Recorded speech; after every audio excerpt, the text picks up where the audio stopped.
Hello, I'm Svern Suzuki, speaking for ECHO, the Environmental Children's Organization. We're a group of 12 and 13-year-olds trying to make a difference.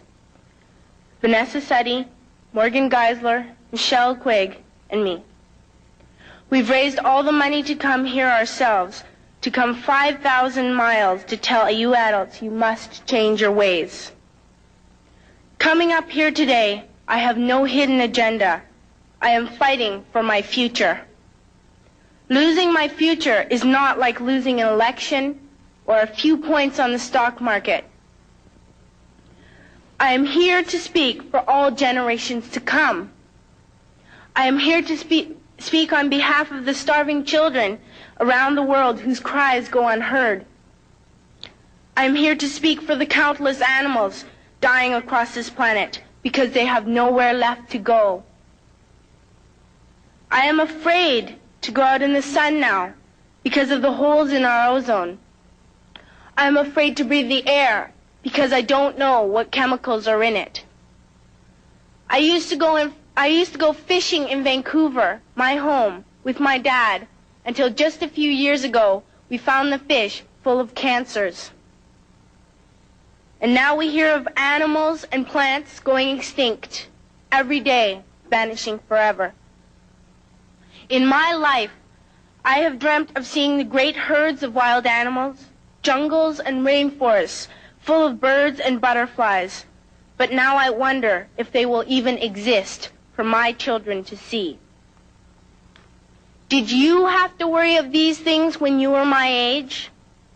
All this is happening before our eyes, and yet we act as if we have all the time we want and all the solutions. I'm only a child, and I don't have all the solutions. But I want you to realize, neither do you. You don't know how to fix the holes in our ozone layer. You don't know how to bring the salmon back up in a dead stream. You don't know how to bring back an animal now extinct. And you can't bring back the forest that once grew where there is now a desert. If you don't know how to fix it, please stop breaking it. Here, you may be delegates of your government, business people, organizers, reporters, or politicians, but really, your mothers and fathers, sisters and brothers, aunts and uncles, and all of you are someone's child. I'm only a child, yet I know we are all part of a family, 5 billion strong. In fact, 30 million species strong. And borders and governments will never change that. I'm only a child, yet I know we are all in this together and should act as one single world towards one single goal. In my anger, I am not blind, and in my fear, I am not afraid of telling the world how I feel. In my country, we make so much waste. We buy and throw away, buy and throw away, buy and throw away, and yet northern countries will not share with the needy. Even when we have more than enough, we are afraid to share. We are afraid to let go of some of our wealth. In Canada, we live the privileged life, with plenty of food, water, and shelter. We have watches, bicycles, computers, and television sets. The list could go on for 2 days. 2 days ago, here in Brazil, we were shocked when we spent time with some children living on the streets. This is what one child told us. I wish I was rich. And if I were, I would give all the street children food, clothes, medicines, shelter, and love and affection. If a child on the streets who has nothing is willing to share, why are we who have everything still so greedy? I can't stop thinking that these are children my own age, that it makes a tremendous difference where you are born. That I could be one of those children living in the favelas of Rio.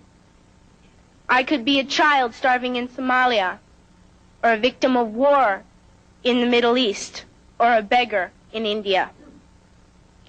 I am only a child, yet I know if all the money spent on war was spent on finding environmental answers, ending poverty, and finding treaties, what a wonderful place this earth would be. At school, even in kindergarten, you teach us how to behave in the world.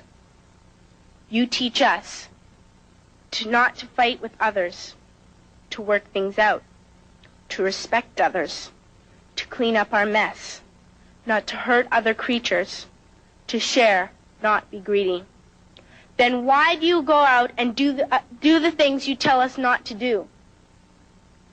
Do not forget why you are attending these conferences, who you're doing this for. We are your own children. You are deciding what kind of a world we are growing up in.